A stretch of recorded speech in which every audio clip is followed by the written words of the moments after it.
Hey Wes, Hey, how you doing? I'm good. How are you doing? I'm doing great. I'm doing good. I'm so glad you're here. I'm so excited for this conversation. Thank you for being part of it. Thank you for inviting me in to have this conversation. I'm super happy to be here too. Yes, yes. So, as we wait on folks to just kind of trickle in and join us, I usually like to start by just giving a little bit of background about the purpose of this series. So, at Co-Created, one of our big purposes is being a resource to schools that gives them enough information about training and development and continuing education for teachers. So we've got a marketplace where, of course, providers like you are offering your amazing training services. Teachers are giving ratings and reviews about their experiences with various trainings. They are creating profiles that show their training history. And kind of just within that whole ecosystem, I thought that these interviews would be a great addition just to give people this like face-to-face conversation time with each of you so that you get that human side, right? And they get to see what you have to say about your own work and go a little bit more in depth. So I'm excited for this opportunity to showcase the work that you're doing and give schools that extra information about your awesome trainings. Thank you so much, Jen. Yeah, I love what you've created with Co-Created. Thank you. Thank you. I love that you're a part of it. So I am ready to dive into questions if you are. What do you say? Yeah, I'm ready. Perfect. Well, I really love to just start by laying the groundwork, getting into the basics, and just hearing a little bit about your background. So, you didn't come into this work from nowhere. It came from somewhere and likely from a personal experience or, part of your identity clearly with the kind of work you're doing. So, can you talk to us a little about your background and what got you into the work that you're doing now? Yeah. Okay. So for those who don't know, the work I'm doing now is that I'm a transgender educator and speech therapist. And so what I'm doing is I do a lot of work with schools and school districts and just educators and help them better understand gender diversity, really. And we work together and we collaborate to create school and classroom communities where people of all gender identities, all gender expressions, all sexual orientations, they all know that they belong, that they're valued, and even celebrated for who they are. And Yes. the way I got here was it's through kind of a mix of personal experience, lived experience, and the professional career I was on. So, what I mean by that is I am a transgender person, and through that lived experience, when I was in graduate school to be a speech language pathologist, I started doing some really small educational pieces around what does it mean to be trans. There's a lot of misunderstanding or just unknowing about what that even means. And so I started doing a little bit of education here and there, and received really positive feedback. I felt that it was a really gratifying experience, um, and slowly more and more speech therapists and then teachers and principals and educators and people from other organizations started reaching out to me and wanting to collaborate on how we can show up better for people of all gender identities, and for everyone within the LGBTQ plus community. Great, great. And I know that some of your background is as a speech and language pathologist too. That's right. Yeah. Yeah. So yeah, I graduated with my master's in speech language pathology back in 2016, and kind of that career kind of took off at the same time that this consulting career took off for me. I was doing them side by side for a long time. I worked in the public education system as a speech therapist for a long time. I also worked in public education prior to grad school as a paraprofessional for a long time. Um, I've always kind of seen myself as landing in the education world in some capacity, and so now I get to kind of reach a larger audience. Like when COVID happened, I was able to reach people from across the country and even in other countries sometimes. What Wow.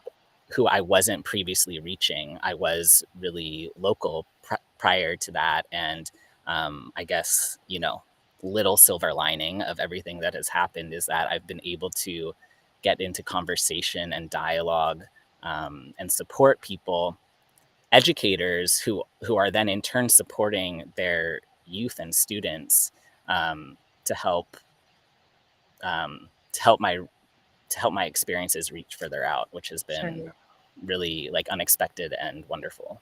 I love to hear that. Yeah, it's always about the impact, right? And that's the beauty of education. Like, I will shout it from every rooftop. Education is how we change the world. It's how.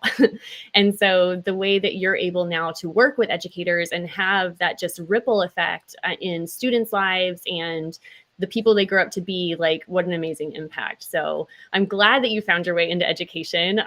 Education's always been my background. So really glad that you're a part of that world and making that bigger impact now. So as we're thinking about the education space and, schools working with you and hopefully bringing you in for workshops and trainings and helping teachers do a better job, like you said, supporting our LGBTQ plus students, what are some ways that schools can cultivate a safe space for students of all identities? I love even how you use the word gender diversity. What are some ways that schools can make that effort and make the schools a safe place for these students? Yeah, and I love that you pointed that out, like this language of like all gender identities and gender diversity. And um, although like this came to be, I guess, um, because LGBTQ people have been discriminated against for so long, and Yes. there are specific struggles there, that need to be addressed. The work that I'm doing and the way that we are able to create these affirming spaces is not just about the LGBTQ youth. It's really about all of our youth. It's about Yes. everybody, because when I say gender diversity, I'm not just talking about trans people and non-binary people. I'm talking about everybody, because we are diverse humans. We are diverse people with diverse genders. Everybody has a gender of some sort. And so that is the diversity. It's not only diverse when we are different from the norm. Like, that's not diversity. We are all diverse. And so I think first and foremost really is like not to just like plug my services, but it's so important that staff are trained, because Yes. we need people to be understanding what does it even mean to be an LGBTQ youth? What does it even mean? What does gender even mean? Like, what are these things? How does it relate? What's my own personal experience of it as the educator? How is that showing Right. up in my classroom and my teaching? And so it's so beneficial to get people trained. But beyond that, um, I think that it's it's equally as important that we're focusing on, um, just like taking a breath and remembering that like we're just talking about like helping people thrive and be themselves, and um, connect with others and be like successful participants in society and in the communities that they're in. Kind of maybe trying to strip a little bit of the the politics that have gotten into all of this, and remembering that like we're just people. So Yes. if you can connect, if you can listen, if you can um, advocate for having policies in place that make sure that there's consistency in how your school or district is responding to any sort of bullying or anti-LGBTQ rhetoric. Finding ways to signal your allyship is really huge, and that can look so many different ways. And giving students access to different types of representation, like all of these things, play a really big role in ultimately um, improving people's quality of life, and Right. quite frankly, like ability to keep living. Mm, yes. And we are going to circle back on that extremely important part in just a few minutes, I wonder if, I love that you brought us back to these building blocks, like that it's the bare basics about, when we start working with students and starting to make our schools safer spaces, the work starts with self, right? It's this inside out process of us knowing our own identities and getting familiar with our own like vocabulary words so that we can work effectively with students because we started that work ourselves first. It doesn't start like, well, I'm just going to dive in head first with the kids. No, I'm going to work on myself. I'm going to practice with my fellow adults in the building. And then we're going to use this new skill set and use that in the classroom. So thank you for that important reminder about where the work starts. Of course. Yeah. Yeah. Yeah. So also, and just the reminder that this is human work. Like this is a human thing. And from one person to another, I love learning from a person's story. And if you're comfortable, Wes, just telling us a little bit about your story just as a person and were there experiences in school that have now shaped how you help educators work in schools based on who you were and what you experienced as a student? Is there any part of that you'd feel comfortable sharing with us today? Yeah. I feel comfortable sharing a lot. I'm a relatively open book when it comes to talking about my trans experience. Thank you. I just know that any person's story is a gift. So I want you to know I'm receiving it as a gift and I appreciate it. Thank you. Thank you. I feel the exact same way. I love learning from people's lived experience and stories. Yes. And it's part of, it's part of what I bring into my work as well. I'm not just here as like an expert on queer and transness. Like I don't know all the things. I don't have all the answers, but I I am dialed in to my community and research, and I have my experience. And so my experience is that, I mean, to try to sum it up, relatively quickly, um, you know, I I learned that I was trans in my early to mid 20s. Um, when I was growing up, I had no exposure to really any LGBTQ people. Um, maybe I saw the occasional person on some show that was where it was like in a negative light. Um, I certainly heard negative comments about being gay when I was in school. I When I was in high school, there were zero people at my school who were out as LGBTQ. Wow. But there were some people who were bullied for being perceived as gay. Right. Um, so I graduated, to give context, I guess. I grew up in Southern California. I graduated high school in 2004. So that's kind of my time frame and era that I was, the location, like the region and the years in which I was growing up. Got And it. it wasn't until college that I really started understanding first my sexuality, and that I um, am physically and romantically attracted to women. And that is kind of where that was my first entry point into being part of the LGBTQ community, was kind of recognizing, oh, like my life is not trajecting in the ways in which I was taught it was supposed to. And I guess that kind of circles back a little bit to things that happen in school. And even though it's not necessarily explicit, it kind of is, because there wasn't any other representation. Like all I'm Right. hearing are that girls grow up to become women and marry men, and vice versa. And there's really just these two binary options. There's Right. one way of being, and anything else is like really undesirable. And so, so, yeah, so for me, it was like kind of, it's really interesting when I reflect back on my journey. It was like every time that I moved to a new location, especially when I was moving by myself, I it's almost like I subconsciously granted myself permission to get to know myself better. So, the first time I recognized my sexuality was when I went off to college. And then later on, when I moved to another city after college, is when I started to be able to explore my gender. And Yes.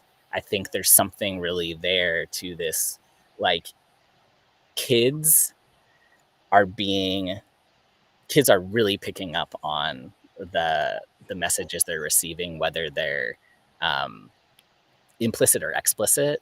And so, like, everything that I had just internalized all of this information. Like, I'm supposed to be this certain way. I'm supposed to dress a certain way. I'm supposed to act a certain way. I'm supposed to talk a certain way. I'm supposed to like certain things. I'm All the supposed supposed tos. all the, like, gender stereotypes and gender roles, and not and like there's nothing wrong with, like, like those desires and expressions existing, but for them to be the only things that kids are exposed Exactly. to, when, like we mentioned earlier, like, we live in a gender diverse world. Like, we are diverse humans. Like, people have different desires and wants. And so for there just to be this narrow view of who you can be, like, I think that is kind of what I wish was different in my education. Yeah. Yeah. Totally. Thank you so much for sharing that. And just like my teacher ear couldn't help but pick up on you noticing the lack of representation at school, not just among your peers, but I'm sure in books, posters, media, materials. Like, there are so many ways as educators that we can create more gender inclusive environments by, I always use the term windows and mirrors. Like, we want students to see reflections of themselves and windows beyond themselves, right? And so if there's not a lot of diversity within a setting, teachers can bring in materials, learning materials that do create some opportunities for students to see something different, so that there isn't just one way to be, one person to be like. So that Mhm. that stood out for me.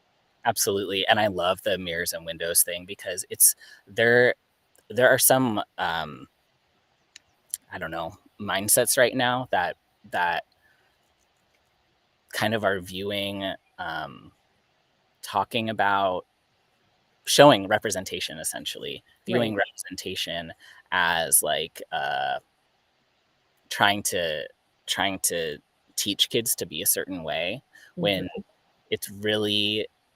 it's the opposite of that. Like, those it's not like, for me, it was about, I needed access to those mirrors, right? I needed access to see someone that was like me and what I was experiencing internally, that I didn't have access to. But for other people, that's only going to be true if that's your identity and that's who you are. It's not going to change you into that.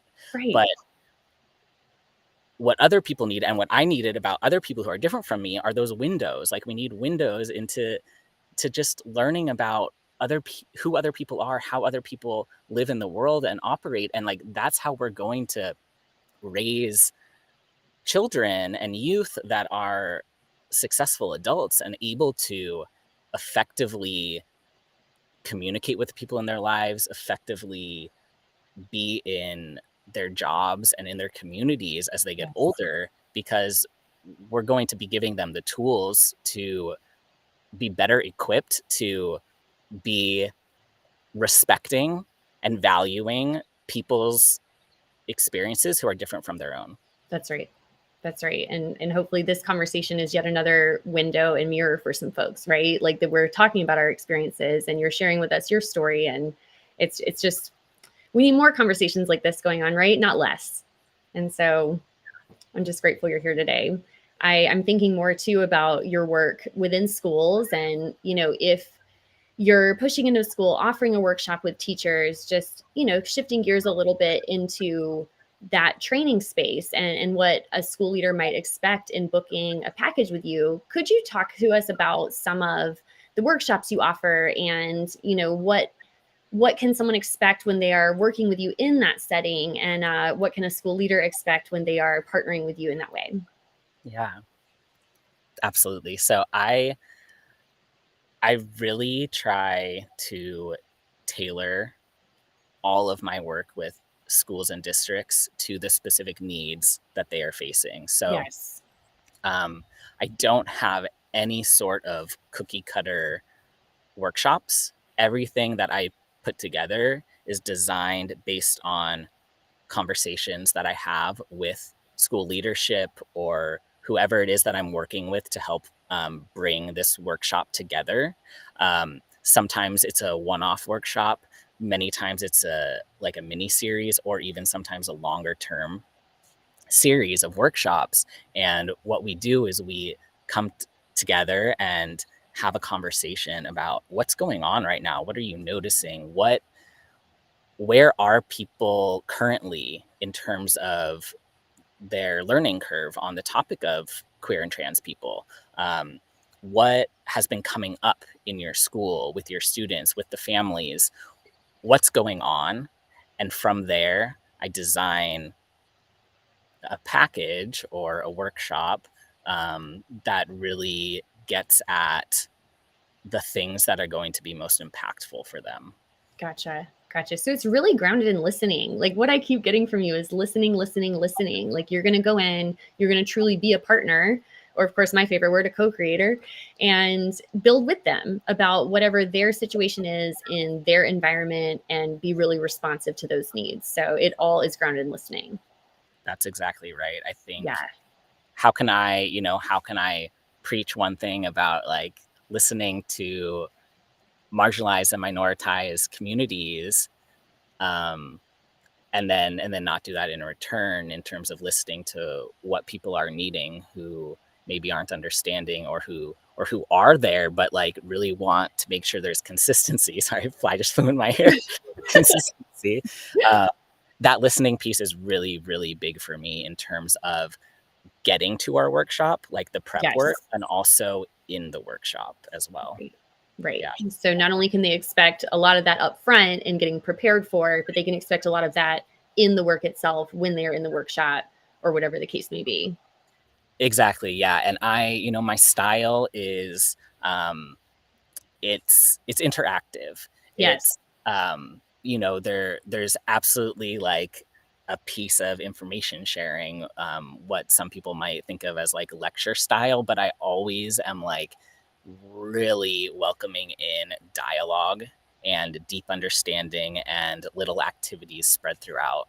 Great. Great. And then what about after? Like, what can people expect after they've done a workshop with you? Is there any sort of like, how do we move forward afterwards? Right. It really varies a lot. So, um, again, this is something based off of their needs and realistically also off of budget. Um, so ideally, I love to do follow up. Sometimes I'll do like a half day workshop with a group, and then maybe a month or two later, I'll come back and do like just like a 1 or 2 hour follow up where it's like, Gotcha. okay, we like dove into this work together for half a day or even a day. We like got in there, we did it. People are like, especially if you're new at learning all of this, like you're taking in a lot and you're Sure. sitting with it, you're processing, you're going back. I hear all the time people feeling like I provide them with tools for them to start trying out and playing with like the very next day. And so they go and they do that, I love and that. they see how that feels, and they see how their students respond, and they come up with more questions or just reflection. And so it's so cool when we have the opportunity to come back together again for like a shorter period of time, and just like that has sometimes the most powerful ones that I've had of those have just been where it's like open for conversation, like the whole thing. Yes. It's not, there's no lecture piece of that follow up. It's just us getting into it and like exploring, because like we talked about earlier a little bit, there's so much power in the self-reflection piece, and it's so necessary So in necessary. to like you got to be able to start exploring these aspects of yourself and how your experience impacts the way you show up in the world. And that takes time. It takes time to process and to learn and to unfold. I've been doing, let's see, I started to like I came out as trans, maybe I've like lost track of how long. I think like 11 or 12 years ago. And you know, like I'm still learning things Yeah. all the time. And so it's a process. And so it's really, really cool after the fact when we have the opportunity to get back together as a group. Um sometimes it looks more like um a feedback survey or a phone call or a Zoom Mhm. like meeting with a smaller group. But my favorite is when we all get to come back together, Yes. at least one more time. But it's really Right. cool when it becomes like a series. Yes, I love what you're describing. I mean, as a school leader, when I was a school leader, like that would be what I would want, is like this opportunity to like take it in, go do something with it, and then come back and talk about what happened. Like we often call that like an action learning cycle or an action research cycle or a grow, measure, learn cycle. We have all these words for it, but it's really like learn a thing, go try the thing, come back and reflect about the thing. Like that is powerful learning. So I love hearing that your participants get to engage in the work in that flow. Yeah, That's it's awesome. That's really, good stuff. And I'm thinking about like maybe some questions that teachers might ask in your sessions, and like some stuff that's coming to mind for me that I just imagine a teacher might be wondering is I bet they're asking things around pronouns and student pronouns. Does that come up in the work sometimes? absolutely, yeah. And Pronouns are a hot help topic. us out. Like what are your tips for teachers about where do we start with, we've just come to imagining a teacher has just come to realize pronouns are a thing we should be like self-identifying. Where do they start and what do they do if they mess it up? Yeah. So I've actually, this is so great. I love that you brought this up. I've had many people come to me after being in a workshop with me, educators come back to me and say, after our workshop together, I learned and realized and really felt the importance of sharing my pronouns. And so I went back the next day. I started sharing my pronouns with my students. And I have students who I've been using the wrong pronouns with all this time. I had students, by me sharing my pronouns, it opened up this door, it opened up this invitation for them to feel safe, for them to share who their true identity is with me. And now I'm able to use the right words about them. I'm able to Oh affirm. my gosh. That is so powerful and so important.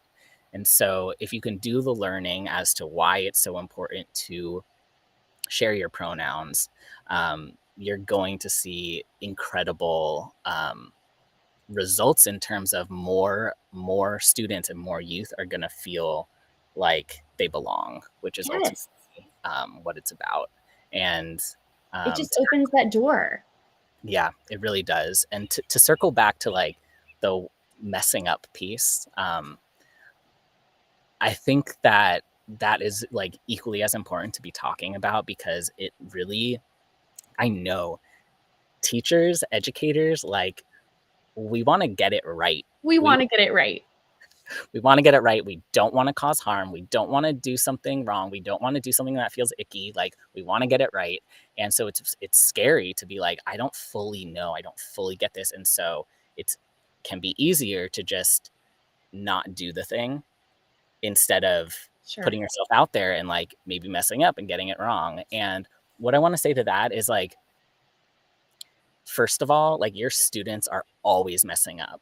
Like students are like, they're kids, they're learning all the time. Yes. They're constantly getting corrected.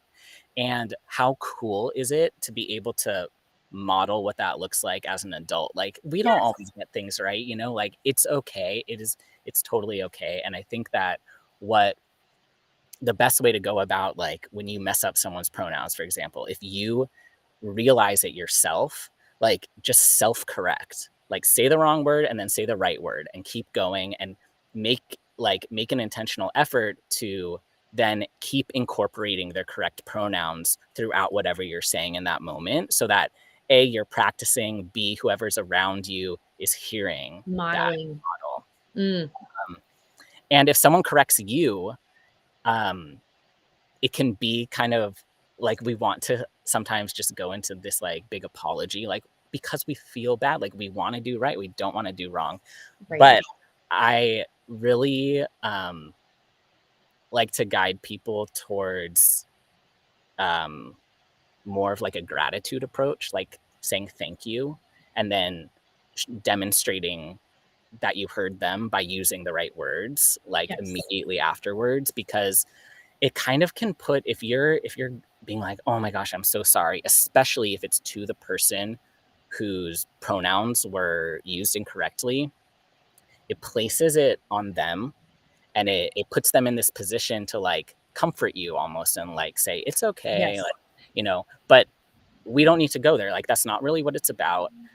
What it's about is like us seeing them feeling seen by us, and being able to demonstrate that we can hear that, we can say, oh, thank you for letting me know, or thank you for reminding me, and then practice and use the right words. So remembering the word thank you. Oh, thanks for letting me know. Correct it in the moment, keep it moving. I'm glad you Yeah. brought up the over apologizing piece. We talk about that a lot in various diversity, equity, inclusion work, is like anytime we're diving into this kind of work that is sensitive in nature, it just is, we're also human and we're gonna mess it up. And so we have to just own it, keep it moving. And when you over apologize, it makes it about the apologizer and not the person who felt the harm. And so thanks for calling that out, that over apologizing piece, because it's easy to do, right? It's easy to like, oh God, I feel bad. Now just like I start saying all the things.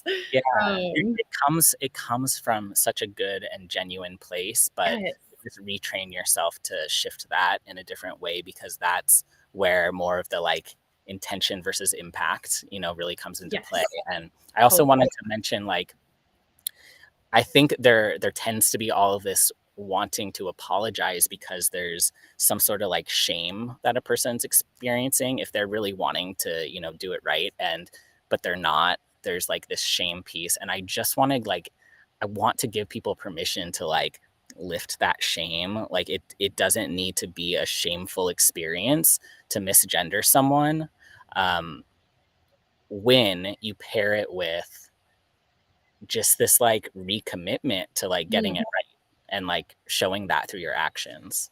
that recommitment. I love that.